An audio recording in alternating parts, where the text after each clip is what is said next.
Just 6 games after adding Luka, the Lakers have shot up to second in the West. Stunning fans, rivals, and probably grandma too. No one predicted this surge, but here they are, making noise and flipping the standings on their head. There's no way. No way. This was the game where the Lakers officially leapfrogged the Nuggets in the standings. Just let that sink in. On Luka's 26th birthday, fresh off handing the Clippers an L, LA's other squad came in with a new game plan. What followed? A wild mix of comedy and collapse. In their last matchup, Ivica Zubac torched the Lakers' centerless lineup with 27 points and 16 rebounds. This time, the Clippers had Norman Powell back, while the Lakers were missing Rui Hachimura and another key piece. Still, things started on a high note. Dorian Finney-Smith drilled a clean jumper off a Jackson Hayes flare screen, but with 2 scores sidelined, one big question hovered over the Lakers. Who was going to step up and carry the offensive load? Out now, good ball movement, finds Dorian Finney-Smith with 2, with 1. He's going to have to fire it up. Over Powell, let's go! Luka's critics, especially the ones who haven't really watched him this season, are missing the bigger picture. This is the most locked in he's ever been defensively. He's not just showing up to score anymore. He's bringing intensity and effort on both ends of the floor. It's Luka flashing some defense. Playmaker tonight. Here's Leonard. He looks to get to the rim, and Luka got it. Oh, the foul's going to be called. Luka already wants a review. Well, I think he blindsided Kawhi. Yeah. Zubac wasted no time setting the tone. He gave LeBron a little love tap, a clear message that the paint was his turf. It wasn't just physical. It was psychological. If the Lakers planned on attacking the rim, they'd have to deal with him first. James Harden, Dunn, who played at Providence, and we've got a Lake. The Clippers had one goal when it came to guarding Luka: wear him out. They pressed him constantly, played physical, and crowded him on every touch, trying to throw him off his game and see how long he could take the heat. One game separates 6 through 10 starting the night. The Clippers clearly didn't learn from their last meeting. Rather than switching things up, they stuck to the same game plan. And just like before, it blew up in their faces. Another step back by Luka. That's 2 in a row.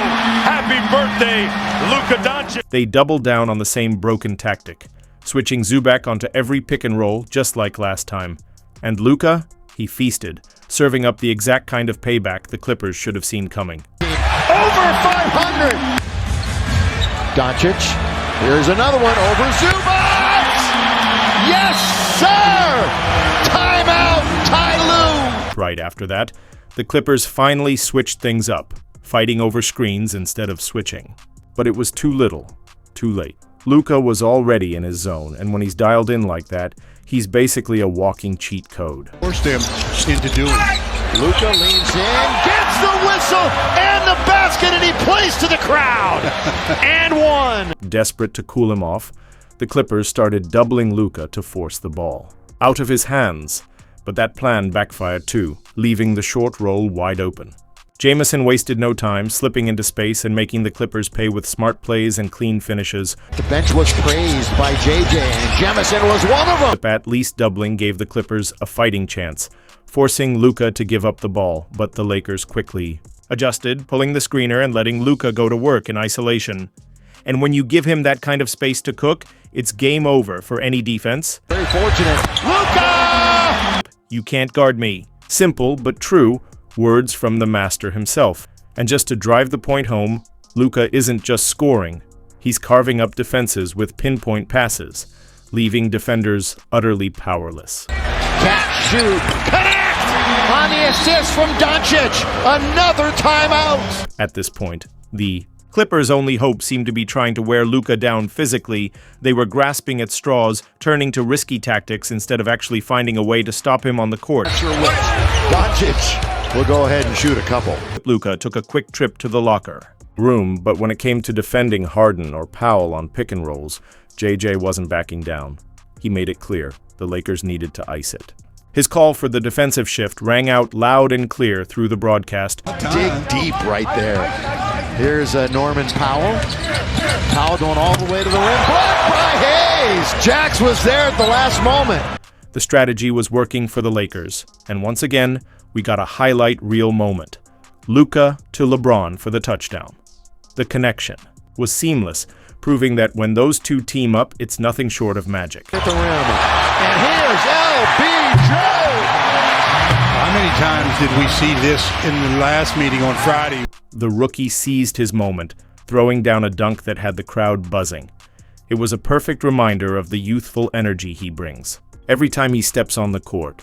Denny Smith again. Connect! Flying in there for the final jam. I like it. And he wasn't done yet. He also displayed some smooth shot creation, adding another dimension to his game. A perfect blend of athleticism and skill. Connect. Got it! The Lakers were locked in, playing disciplined. Defense staying in front of their man and forcing tough shots. Here's a wild stat for you. James Harden has shot just 20% against the Lakers this season, so it's clear JJ has figured him out. With a 34-28 lead to start the game, the Lakers were red hot, hitting 13 of their first 17 shots, including 7 of 10 from 3, despite 9 turnovers.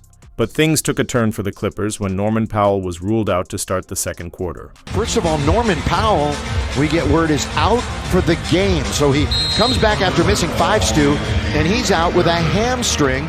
Fortunately for the Clippers, LeBron was still having an off night. Despite the Lakers' hot start, his struggles kept things from spiraling out of control early on. He bumps into Coffee, looking to make it 3 for 3, and he does it! Perfect 3 for 3 for Dalton Connect. With LeBron struggling, Connect stepped up, keeping the flame burning and providing the scoring punch the Lakers needed in the absence of Reeves and Hachimura. His contributions were key in keeping the offense flowing smoothly. Boom, corner 3, and the Clippers have a couple in a row. It was a great moment to see Wonderboy return from the locker room, just as Kawhi decided it was his time to shine. For a brief stretch, the Clippers caught fire, cooking with gas and showing glimpses of their true potential. Leonard got it and won. 4-point opportunity. Make this a tie ball game. Eventually, LeBron managed to get one to drop, but Boardman wasn't backing down.